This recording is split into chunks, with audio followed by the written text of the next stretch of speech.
we ask that you go ahead and put your phones up, put them on vibrate or off. If you have anything concerning like backpacks or purses or anything like that, we ask that you take those things outside the circle. If you have any books or anything, water, you can either put it on the side or outside the circle. I appreciate it.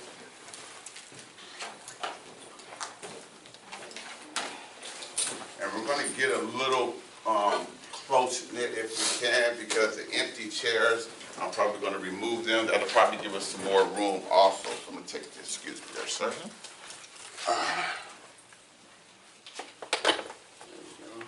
And so for those empty spaces, if you could kind of form the circle, we want to make sure that we're able to see everybody. And don't worry about the seating arrangement. Like I said, I'll be changing seats up. We're going to change seats up anyway.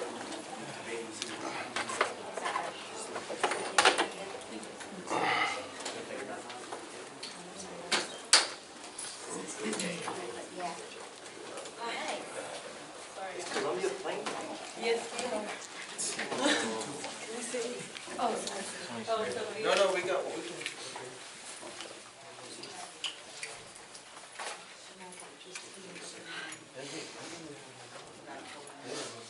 Yeah, and we have one. We got the extra chairs right there. We have to go ahead and get ourselves started on the good thing. Did you guys move your chairs? A little bit. I'm just scooted it in.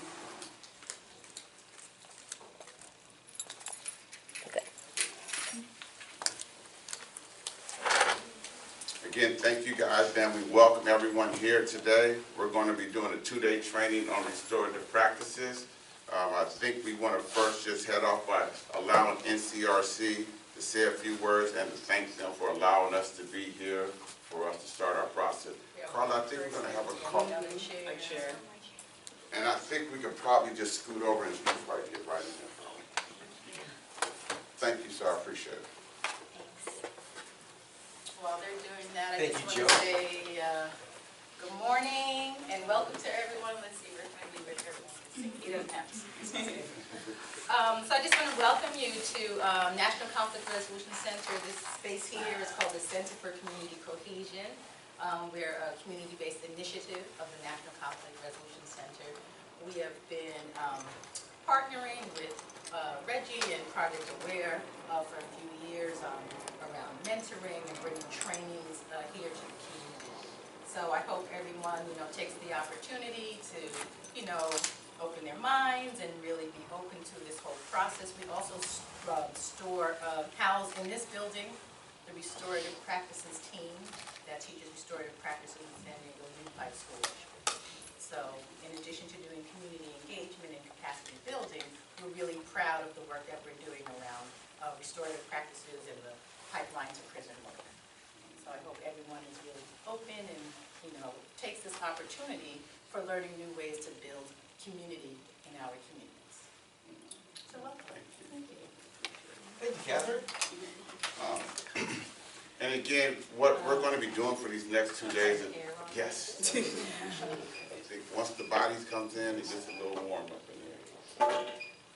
Put it on 71. And if it gets cool, just tap. So, today is going to be the beginning of a 2-day process for us. It looks like we're going to be here between 8 to 4, or sometimes we might even get out at 3:30. So we're going to take a look at what that looks like. I see some smiles. Okay.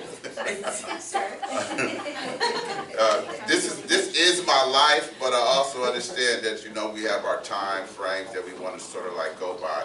But what I really want to do is just make sure we take care of the first part of this right here. If there's any type of issue that comes up, we have an exit door right here that we can possibly use. We have the one outside where you guys came in, and there's also probably an exit right out here. Bathrooms, you come out, you make a left, we have one bathroom there. Because of the amount of people that we have here, the barbershop has gave us access to possibly use their bathroom if it gets too much over here. Lunch is going to be served around 12:20, 12 o'clock. For those who didn't bring lunch, we are serving it. Again, like I said, we're having chicken and fish, we have potato salad, grabbing some biscuits and croissants and things like that. I really want to get a feel of that because that part's important. I've always believed that one of the best things you can do to build relationships and start community is breaking bread with each other. You know, so that's why I was pushing that so hard about us eating. You know, so this is a process. We have a lot of individuals in here, man, who have been involved in working in our community, and I honor you guys, you know, for the work that you do. We all do different types of work here for our community and working with our youth. So, I mean, that's going to be something that we're going to really expand on today, but we're going to sort of take a look at restorative practices and why that plays a major part in working with our kids. You want to talk a little bit about the map and what we're doing? Or a little bit more about yourself? Yeah, absolutely. So if you haven't noticed, we kind of look alike. So my name is Denise Washington, and obviously I am Reginald Washington's daughter. So where I come into this is essentially I've been trained in this practice and I implement it in a school setting.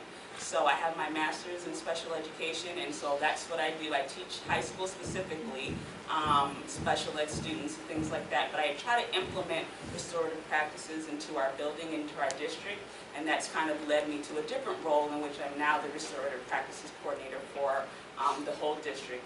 And that involves training staff, also doing as many different types of activities that might aid itself to mindset shifting, and really teaching teachers the importance of how positive relationships typically yield positive behavior. It doesn't always work, nothing works in absolutes, but building the community and establishing their relationships will allow your students to have more trust in you, as well as be kind of more receptive to consequences that don't have to be punitive necessarily.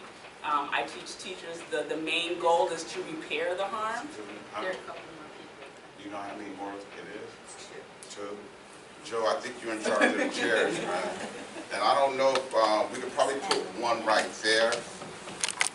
Ooh. Oops. Oh, you just messed up the camera.